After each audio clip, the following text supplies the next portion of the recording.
Hopefully you guys are enjoying this. Yosher about to, well, hopefully one game away from taking a 3-1 victory over Sweet Tea and causing what's probably the first upset of the bracket today.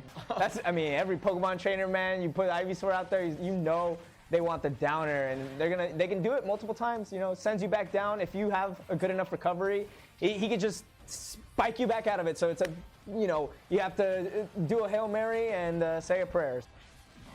Oh, okay. Up B's onto the stage and not to the ledge. Gets forward smash for it, and Kiraflex bringing it down to the last stock, making up this percent almost all the way, getting halfway there. 2 blasters though, that's gonna put him up a bit. Palutena out here looking like anime. He's got a solid little lead on Sweet Tea. Great punish off of the Flare Blitz. Just goes off for the forward air, and he's not actually doing bad on this stock. 113. He's still not like a terrible position to be in. Yeah, and this is a stage that's actually not too bad for Snake. Like, Snake can actually hide his C4 on a lot of stages, depending on, like, you know, using the color. So like where he put that C4 right there was really smart on that line the of gray the inner circle. The gray patch, yep, yeah. The gray patch. So keep that one guy really just like demonstrating like that he's mains this character. He knows the ins and outs. He knows the little tricks, the niches. Like he deserves this game 5. Angled his laser up, but that's not gonna my be enough. God, that sucked him in. He was trying to land on him in the back air, but no jump, and he's forced to side B. Not going to have enough vertical reach to get back though. Oh my God, Kiraflex really popping off right here, but the up smash not quite closing it out. Yosher, he's one glancing blow from evening this out. The jab is definitely not going to do it. Trip him up with the laser a bit. Okay, wow, see? So we're back in the neutral right now. Wow, arrow to the right in the face. Not even to the knee. He said, get that shit out of here, dude. He said, all of them. You can have you and your kids too, like, and your kids, like, get that the hell out of here. I don't know if Kiraflex knew that that's the move that was coming out. No, he knew. He knew. We just, I was kidding. No, but at the very least, he knew that based on his positioning and like the distance he was away from Rafi, like, I'm gonna throw this out, and I don't care what option you throw out. I'm gonna win, and you're gonna die for it. Like, you had to jump. That was like, yes. You had to jump. Thank you for the insight. If you rolled away, you were dead. Like, every option was covered there. Yeah. Okay. And yeah, you know, guys, you were seeing a poor side of Falcon, which is having to land, really. So for all of you guys struggling against Falcon, just take notes. Like, don't let him land. Just, you have to assault him. You have to, like, just constantly barrage him. And Fred, speaking of that, like, finishing in style. Oh my God! I'm surprised to see it, but Fred he exploded that game. Yeah, I should say. Yeah, I think this is a matter of like showing Nexus some respect as well, because he is familiar with Nexus. Both of these players come from the Brawl era. Yeah. So they're familiar with how each other plays a little bit.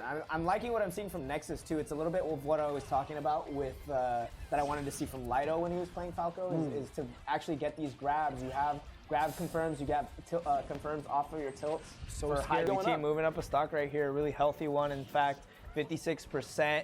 And this, I can imagine, can be pretty tough as a Bowser player.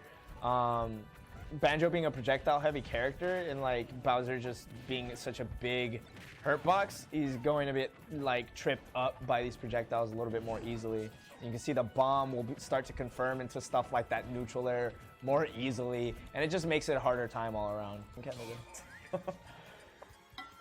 all right, so here we have it. Dark Pit versus Bowser. Rafi not gonna make the same mistake. He already played one set against Kiraflex, saw how it went with the secondary, and he's gonna offer him the respect right off the bat with the Bowser. Again, this is actually better for him because should he win this game, he gets to play the counter pick War and then switch between the two characters until we're met up in a game 5 potentially. That would be like an ideal outcome. Actually, ideal would be he just like outright wins Bowser 3-0, but see if that can happen. Yeah.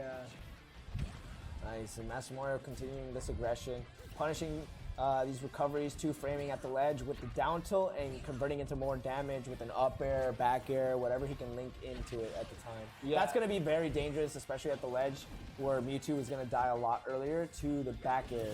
Sweet Tea, I mean, switching from a more aggressive Banjo playstyle, which had worked out a little bit earlier in the game, is now trailing by a lot and is one hit away from, one good read away from losing this stock. So he's playing more defensive. And Gert responding back by just sitting back and lasering, like he's doing exactly what he needs to, so I love it. Okay, and one thing I didn't mention is that actually Kiraflax switched over to regular pit. Pretty smart. I think the like more maneuverable arrows that he has are more useful in this matchup, right? You can actually snipe Bowser more easily. If he is able to keep him off stage for that long.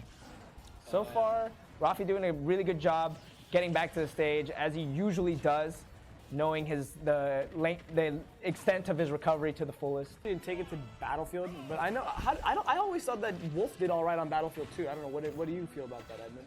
Mr. Wolf. Definitely, as any Spacey really does, the platform extensions help a lot. You can get like way more uppers. It may get in the way of your like fair to side B confirms at times though, but overall it's still a pretty good stage like in general. Eppoman didn't do the things he needed to do with Squirtle, right? Yes, Squirtle being definitely the second lightest character in the game is going to be tough to like do that. And the way he was playing better, like as you were saying, maybe it was tournament nerves or whatever, but he just didn't have the combos down. The way he was playing with Ivysaur and Charizard, you just play neutral, right? Absolutely. Like you're a big body, like that's how the heavies like to play. Yes. And then with Ivysaur, he was doing great too because the projectile that has confirms, right? Yeah, so you get combos out of your projectile. Razor Leaf. Too. Nice. Okay, cancels the egg shooter and then goes straight into the F tilt. I don't even. What is that called again? I need to look it up. What, the egg shooter? Yeah. A Hadisen Blaster? That's the Hadisen Blaster. Yeah. The Breagle Blaster. Breagle Blaster, yes. I don't know why I know. Such a damn weeb, dude. I actually You're didn't know such the a English. damn weeb. I actually didn't know the English I version, baited dude. you. I baited you, dude. I actually really didn't know what it was called in English because I heard Sakurai call it that. And I was like, okay, like the Hadisen Smash is the F Smash, right? I believe. The Breagle Bash is F Smash. Yes, yeah, Breagle Bash.